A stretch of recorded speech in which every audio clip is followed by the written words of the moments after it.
Hi, welcome back to my YouTube channel.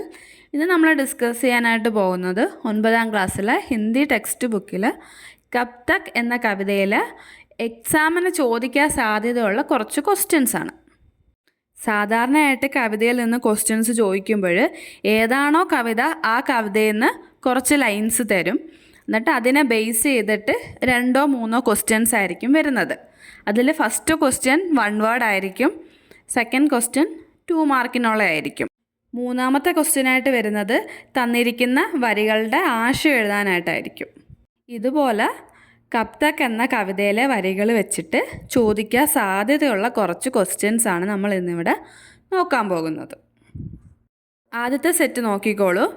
കവിതാംശ പഠിക്കർ നിമ്നലിഖിത പ്രശ്നോക്കെ Uttar ലിഖേ. തന്നിരിക്കുന്ന വരികൾ വായിച്ച് നോക്കിയതിന് ശേഷം കൊടുത്തിരിക്കുന്ന ക്വസ്റ്റ്യന് ആൻസർ ചെയ്യുക. कब तक जोहते रहोगे अवतारों के आगमन की बांट की हो सके तुम्हारा उद्धार क्यों करेगा कोई तुम्हारी वेदा का निराकरण अपनी वेदा बढ़ाने के लिए. फर्स्ट क्वेश्चन നോക്കാം. ബാണ്ട് ജോഹിന का अर्थ कोष्टक से चुनकर लिखो. ബാണ്ട് ജോഹിനയുടെ മീനിങ് ഏതാണെന്നുള്ളത് ബ്രാക്കറ്റിൽ നിന്ന് കണ്ടെത്തി എഴുതണം.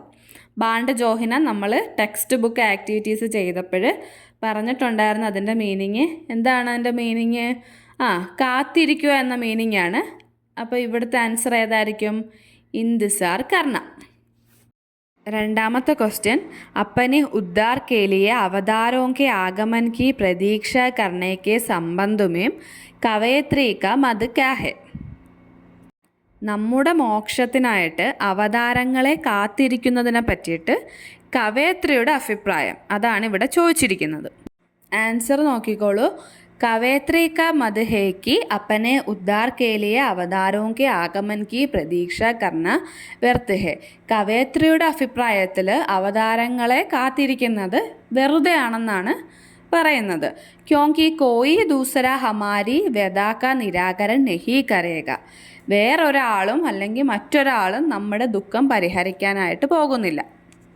തേർഡ് ക്വസ്റ്റ്യൻ, കവി ഓർ കവിത കാ പരിചയ ദേത്തെ ഹുവേ കവിതാംശ കാ ആശയ ലിഖേ. അതായത് കവിയെയും കവിതയും പരിചയപ്പെടുത്തിക്കൊണ്ട് ഈ വരികളുടെ ആശയം എഴുതുക.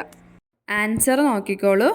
യഹ് കവിതാംശ് കവയിത്രി വന്ദന ടേട്ടേക്ക് കബ് തക് കവിതാ സെ ലിയാ ഗയാ ഹെ. ഈ കവിതാംശ്, ഈ വരികൾ വന്ദന ടേട്ടയുടെ കബ് തക് എന്ന കവിതയിൽ നിന്ന് എടുത്തതാണ്. ഇൻ പങ്ക്തിയോं के द्वारा കവയിത്രി ആത്മസമ്മാൻ की ओर ഇഷാര करती है. ഈ വരികളിലൂടെ കവയിത്രി എന്താണ്? ആത്മാഭിമാനത്തെക്കുറിച്ചാണ് വിരൽ ചൂണ്ടുന്നത്. वे कहती है कि हर एक के उद्धार के लिए अवतारों के आगमन की प्रतीक्षा करने की जरूरत नहीं है. എല്ലാവരുടെയും മോക്ഷത്തിനായിട്ട് അവതാരങ്ങളെ കാത്തിരിക്കേണ്ട കാര്യമില്ലെന്നാണ് കവി ഇതിലൂടെ പറയാൻ ശ്രമിക്കുന്നത്. ഉസി പ്രകാർ ഹരേക്ക് കാ ദുഃഖ് ദൂർ കർണേ കെ ലിയെ ദൂസരാ കോയി നെഹി തയ്യാർ ഹോഗ. അതുപോലെ തന്നെ ഒരാളുടെ ദുഃഖം ഇല്ലാതാക്കാൻ വേണ്ടി മറ്റൊരാൾ തയ്യാറാകില്ല. സമയ്ക്ക് ബദൽനേക്ക് സാത്ത് സാത്ത് ഹരേക്ക് കോ ബദൽന സരൂരി ഹെ.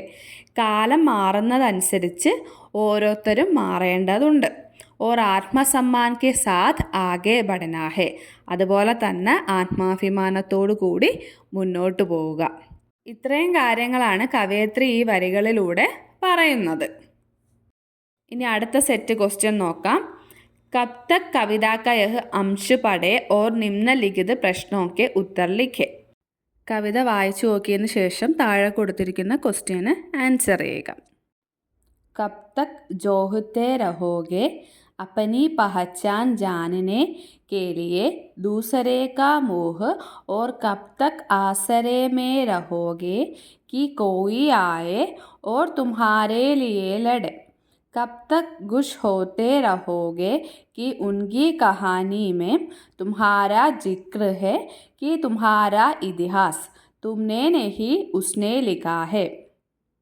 फर्स्ट क्वेश्चन, सहारा के लिए कविता में प्रयुक्त शब्द कौन सा है? സഹാര എന്ന വാക്കിന് പകരം കവിതയിൽ ഉപയോഗിച്ചിരിക്കുന്ന ശബ്ദം ഏതാണെന്നാണ് ചോദിച്ചിരിക്കുന്നത്. സഹാര എന്ന് വെച്ചാൽ ആശ്രയിക്കുക എന്ന മീനിങ് ആണ് വരുന്നത്. അതിന് പകരം കവിതയിൽ ഉപയോഗിച്ചിരിക്കുന്നത് ആസരയാണ്. രണ്ടാമത്തെ ക്വസ്റ്റ്യൻ, അപ്പനി പഹച്ചാൻ കേലിയെ കിസ്ക സഹാര ലേ രഹാ ഹേ. നമ്മളെ തിരിച്ചറിയാൻ വേണ്ടി ആരെയാണ് ആശ്രയിക്കേണ്ടി വരുന്നത്? അപ്പനി പഹച്ചാൻ കേലിയെ ദൂസരോ കാ സഹാര ലേ രഹാ ഹേ. നമ്മളെ തിരിച്ചറിയാൻ വേണ്ടി മറ്റുള്ളവരെ ആശ്രയിക്കേണ്ടി വരുന്നു. മൂന്നാമത്തെ ക്വസ്റ്റ്യൻ, കവി ഓർ കവിത കാ പരിചയ ദേത്തെ ഹുവേ കവിതാംശ് കാ ആശയ ലിഖേ. കവിയെയും കവിതയെയും പരിചയപ്പെടുത്തിക്കൊണ്ട് തന്നിരിക്കുന്ന വരികളുടെ ആശയം എഴുതുക. ആൻസർ നോക്കാം. യഹ് കവിതാംശ് ശ്രീമതി വന്ദന ടേटे की कब तक नामक കവിത സെ ലിയാ ഗയാ ഹേ. ഈ കവിതാംശ് ശ്രീമതി വന്ദന ടേറ്റയുടെ കബ് തക് എന്ന കവിതയിൽ നിന്ന് എടുത്തതാണ്. ഇൻ പങ്ക്തിയോ മേ കവയത്രി ने ആത്മസമ്മാൻ കെ ബാരെ മേ സ്പഷ്ട കിയാ ഹേ. ഈ വരികളിൽ കവയത്രി ആത്മസമ്മാനിനെ കുറിച്ചാണ് പരാമർശിക്കുന്നത്. कवयित्री कहती है कि अभिमानी आदमी अपनी पहचान के लिए दूसरों का सहारा नहीं लेता है. കവി പറയുകയാണ്, ഒരു ആത്മാഭിമാനമുള്ള വ്യക്തി തന്നെ തിരിച്ചറിയാൻ വേണ്ടി മറ്റൊരാളെ ആശ്രയിക്കില്ലെന്ന്. वह अपने लिए लड़ने के लिए फिर दूसरों की शरण नहीं पाता है.